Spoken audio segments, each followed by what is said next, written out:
ESPN sources, he says the Raiders have informed other teams that they would, quote, consider trading wide receiver Davante Adams for a package that would include a second-round pick and additional compensation. Second-round pick, that seems like a no-brainer. All right, we're going to talk about this in just a second, but first, let's listen to Davante Adams. He was on the Up and Adams podcast recently, was asked about his future with the Raiders. Take a listen. What I'm hearing is that here's what a lot of people think you may never play another down as a Raider. What would you say to that? All I can control is this talk we're having right here, and then after we're done with this, all I can control is the next thing that I'm on to. All right, interesting. Graz, is it possible Adams gets moved before the November 5th trade deadline? Absolutely, especially if there's motivation on his side, the team side, or both to actually do it. Second-round pick and other stuff is a fairly high price for a wide receiver that's going to turn 32 in December and is making almost $17 million this year. Teams don't like to part with draft picks that high. So he's a pure rental. He has 2 years left on his contract after this year, but his salaries in those years are over $35 million, non-guaranteed. He's not seeing that money. So this year he's making 16.89. If you trade for him now, you'd have to pay him around $14 million for the rest of the year and have that much cap space. That number will go down by about $968,000 each week. If you trade for him the week of the deadline, you probably end up having to pay him about $10 million for the rest of the year. So if that is the Raiders' price, then I think it's probably going to take a little while for the salary number to get to a point where teams are willing to part with something like that in order to bring him on. Interesting. Okay, Graz, thanks for the news. Dan, you think this is a no-brainer? You think that's a good price for Davante Adams, a second-round pick, and maybe additional compensation? If I'm Joe Douglas, I can't get off the phone. He's the GM for the Jets. I get this done now. I get this done. Jets, go get Odell Beckham. That's what this is. That's what I envision this is, of being a couple years ago when the Rams went and traded for OBJ. Go get your Odell Beckham and kind of take that next step. I remember when they got OBJ, I said, well, the Rams are going to win the Super Bowl, and they did. Go get him. This is an easy decision for the New York Jets. If you watched that team play this past weekend against teams that could lock up and play man, they struggled. The weather was part of it. Go get Davante Adams. 100% easy. I mean, I like the price. We should get him here at NFL Live because I think we could cover it. Look, I think I can afford that. When you're past the age of 30 as a wide receiver in the National Football League, it is routine that they start to diminish what your value is. And my advice to the GMs out there that need a number one receiver, do not trust the chart. Trust your eyes. Yes. Because if you look at the beginning part of this season, it is very clear that Davante Adams is still the same Davante Adams. Hawk, put on he the is Ravens such a game. technician that absolutely he has the kind of game that sustains over well beyond the typical time of a wide receiver in the National Football League. One quick point of clarification. I'm not poking holes here, but the one difference with Odell Beckham Jr. was he was a free agent. He was cut, that whole thing. So it's a little different than what we're talking about here. I know. I'm just putting the player facts acquisition. out there. Yeah. Sure. Okay, go ahead. I like the Jets idea. I like the Commanders as well. Sure. You talk about a team that's trending forward, a veteran presence in the wide receiver room. Now, that conversation is going to revolve around what does Davante want his impact to be. Because if you go to the Washington Commanders, you're going to accentuate their number one wide receiver in Terry McLaurin, and you got to be willing to do that. Now, when I think about Davante, and you think about the career that he's had, he's absolutely going to want to go to a place that can win, right? To your point, the time is ticking down. Sure. The other thing is I want everybody to remember this Raiders situation and why we probably got here today. He went to Las Vegas for Derek Carr. Correct. And that's been the issue since they traded Derek Carr away. They've been in quarterback purgatory trying to figure out the direction of this organization. Are you saying throw the Saints in the mix as well? I would throw the Saints in absolutely. I would throw the Saints in the mix.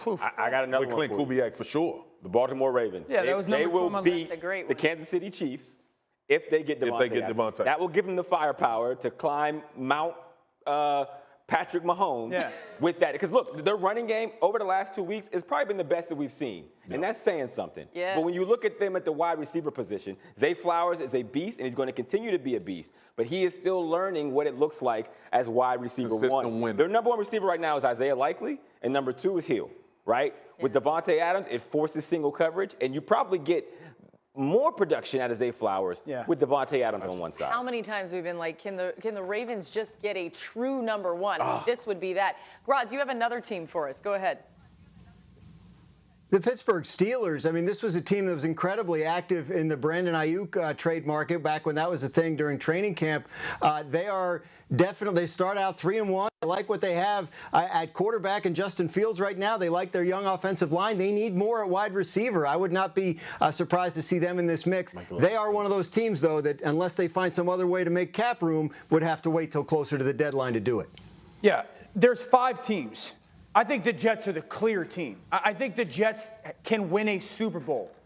I think this puts the Jets as the favorite in the AFC East if they get Davante Adams.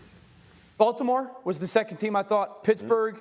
I like Washington and Dallas. Here's the thing that you just threw Dallas in there kind of. Yeah, I don't think any AFC West team, all you people saying the Chiefs, it's not going to happen. They're not going to trade him in the division. I think the interesting thing with Jets, Baltimore, and Pittsburgh, if you're those organizations, you're probably going to be a good football team this year. Your draft pick, if it's a second-round pick, is going to be somewhere in the 50s next year.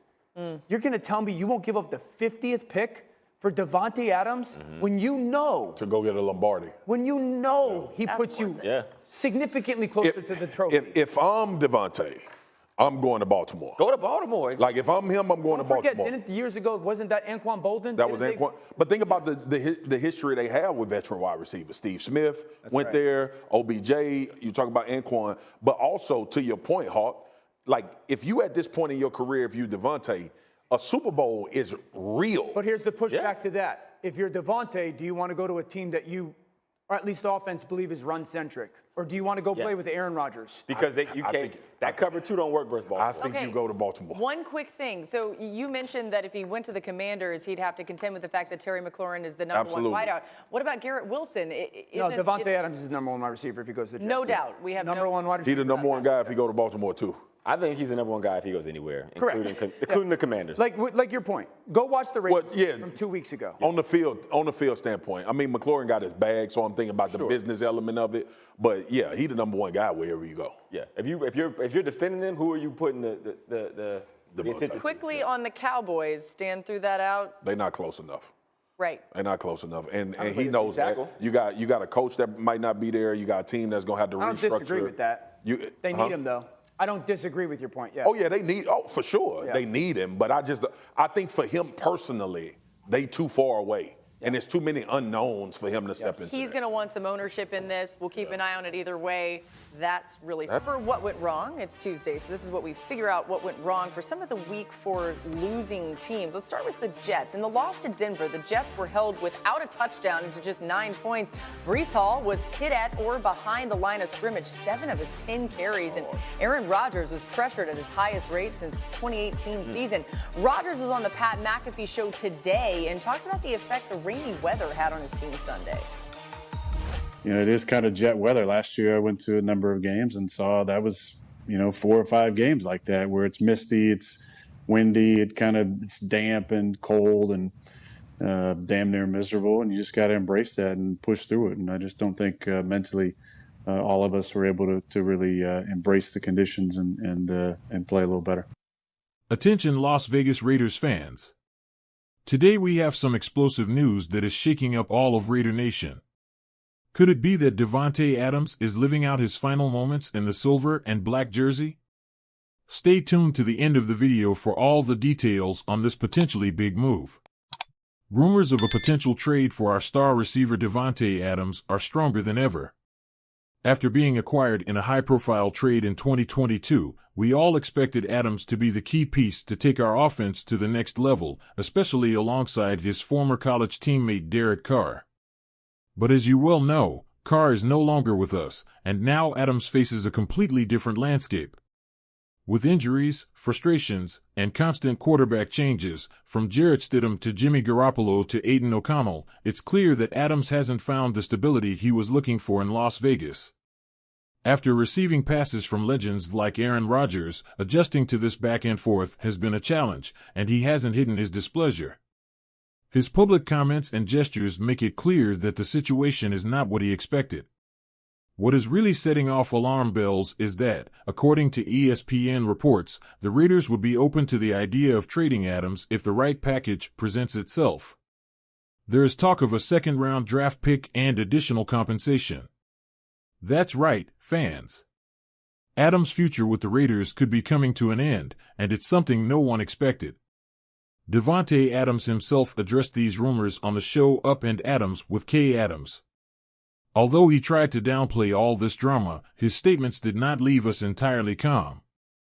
In addition, the social media activity of Coach Antonio Pierce, who liked a post suggesting Adams' departure, has raised even more doubts. Even though Adams tries to stay calm and focused on his job, we can't ignore that his contract is huge, and with the expected increase in 2025 and 2026 to $36.25 million per year, finding a team willing to take on that salary will be no easy task. A restructuring of his contract may be required to make a trade more viable, but his value on the field is indisputable. Any team that acquires him will undoubtedly be adding a true star. The Raiders' struggles on offense this season have further highlighted Adams' importance. With a 2-2 record and inconsistent performance from our quarterbacks, Davante's absence in the last win against the Cleveland Browns was noticeable. Although DJ Turner stepped up with his first touchdown, we all know Adams is an irreplaceable piece in our offensive scheme. With the NFL trade deadline approaching, the next few weeks will be crucial in defining Davante Adams' future with the Raiders. Will he continue to be the face of our franchise, or will he be traded to another team? Only time will tell. What do you think, fans? Should the Raiders trade Davante Adams or do everything they can to keep him? Leave us your comments and don't forget to subscribe for more exclusive Las Vegas Raiders news. See you in the next video.